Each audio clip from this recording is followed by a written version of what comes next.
Buenas tardes.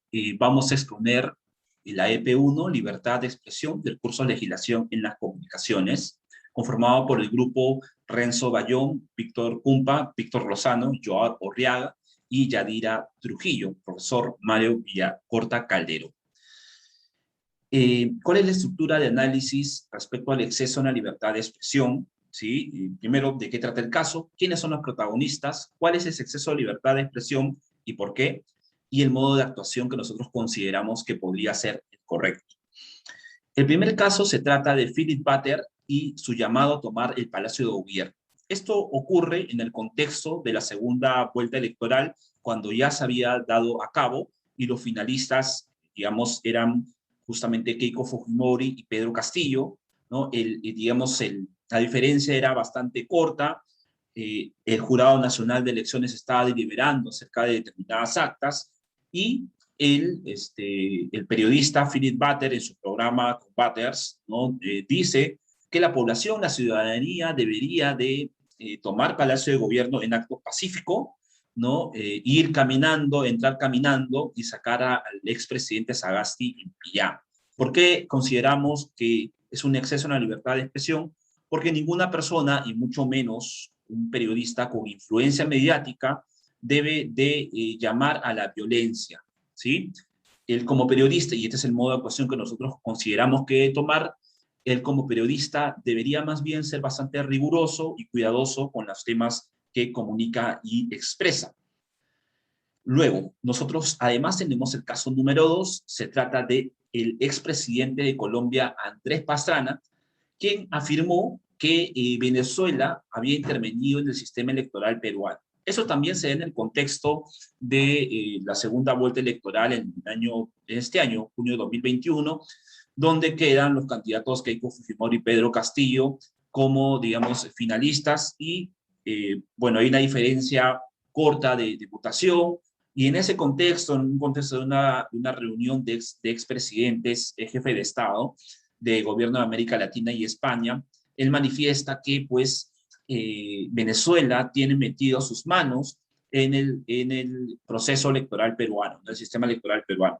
Sin duda alguna, esto es algo peligroso, ¿no?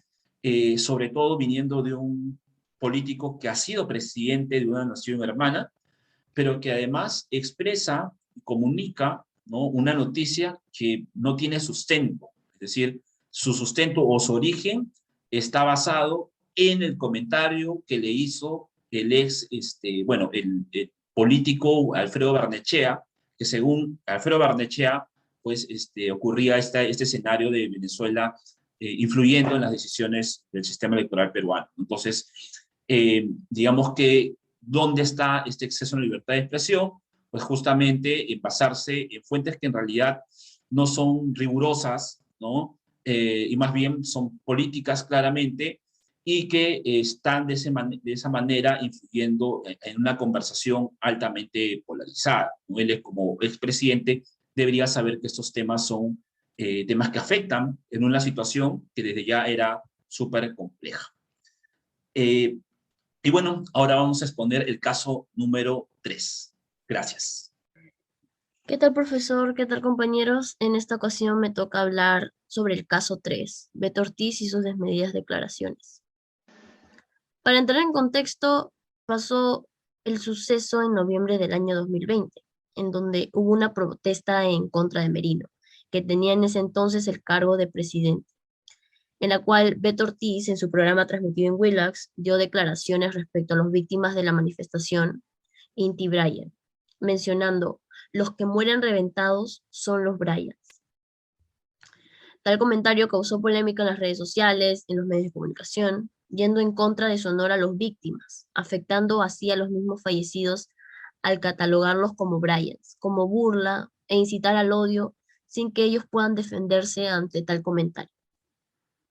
Es necesario aclarar que nosotros como ciudadanos peruanos tenemos derecho a la opinión y a la expresión, siempre y cuando esto no afecte la reputación y el honor de las personas, en este caso según el artículo 2 de la Constitución del Perú. Y hablando ya particularmente de este suceso, el solo hecho de darle un sentido connotado al término Brian, haciendo alusión a que eran personas sin aspiraciones que fueron a las marchas sin propósito alguno y minimizar sus muertes por ser unos muchachos, afecta el honor de las víctimas mencionadas. Y para concluir, la mejor manera que pudo tener Beto en ese momento al expresarse de tal manera, simplemente se pudo haber ahorrado tal comentario que podría hasta afectar a sus propios familiares, que ya de por sí estaban afectados por la muerte de las víctimas. Eso sería todo. Gracias por su atención y a continuación mi compañero les hablará del caso 4. Buenos días, profesor. Buenos días, compañeros. Mi nombre es Joao Arriaga. Les voy a hablar del caso 4. Ricardo Zúñiga califica de inhumana y bestia a madre de niña asesinada. Ricardo Zúñiga, mejor conocido como el Zorro Supe, es un reconocido personaje de la farándula peruana. También fue conductor del programa Válgame, transmitido en Latina. En dicho programa, el pasado 3 de marzo del año 2020, mediante una llamada telefónica realizada en vivo a Mirela Guamán, quien es la madre de la niña asesinada, se le calificó de inhumana y bestia por parte de este reconocido personaje, luego de que la madre declarase que se encontraba en sesiones con un psicólogo para poder superar la pena y aceptando también la culpabilidad por la muerte de su menor hija, luego de haberla dejado sola mientras sucedía la tragedia. Este hecho fue rechazado por el público en general y también por varios personajes de la televisión peruana, entre ellos Rosa María Palacios, Mónica Delta y Magali Medina, quien por primera vez estuvieron de acuerdo. Posteriormente, Latina ofreció unas disculpas a la opinión pública, rechazando este acto e informando también de que Ricardo Zúñiga, el Zorro Supe, ya no se encontraba trabajando en el programa Válgame y tampoco formaba parte de su canal. Buenos días, profesor. Buenos días, compañeros. Quien les habla es Víctor Cumpa y les voy a hablar del caso ocurrido con el periodista de Latina Steve Romero y los manifestantes de la Marcha de Perú Libre. Este hecho ocurrido durante las elecciones presidenciales de este año, en las afueras del mismo local político, en el Paseo Colón, en el Cercado de Lima. Lo que ocurrió fue que dos periodistas estaban haciendo su labor en las afueras de este mismo local, siendo atacados por los manifestantes, física y verbalmente. Recibían insultos de los manifestantes y también recibían objetos lanzados hacia ellos, como monedas, botellas y entre otras cosas.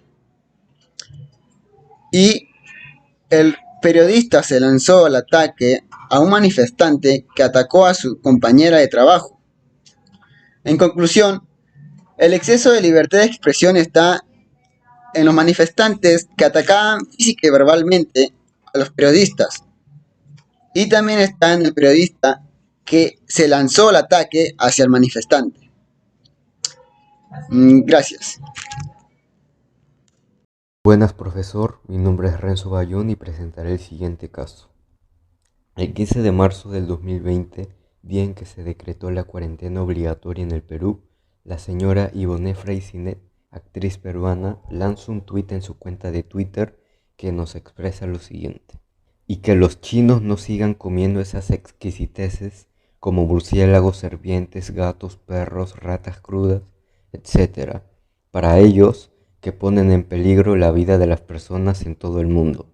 Fue entonces que emergió una ola de críticas hacia dicha actriz y su aparición en múltiples periódicos. Pero, ¿por qué? En definitiva, el contenido de este tuit señala una nación y la etiqueta de culpables y consumidores de animales exóticos y salvajes, satanizando ello y rompiendo la interculturalidad, que vendría a ser una armonía y respeto entre culturas.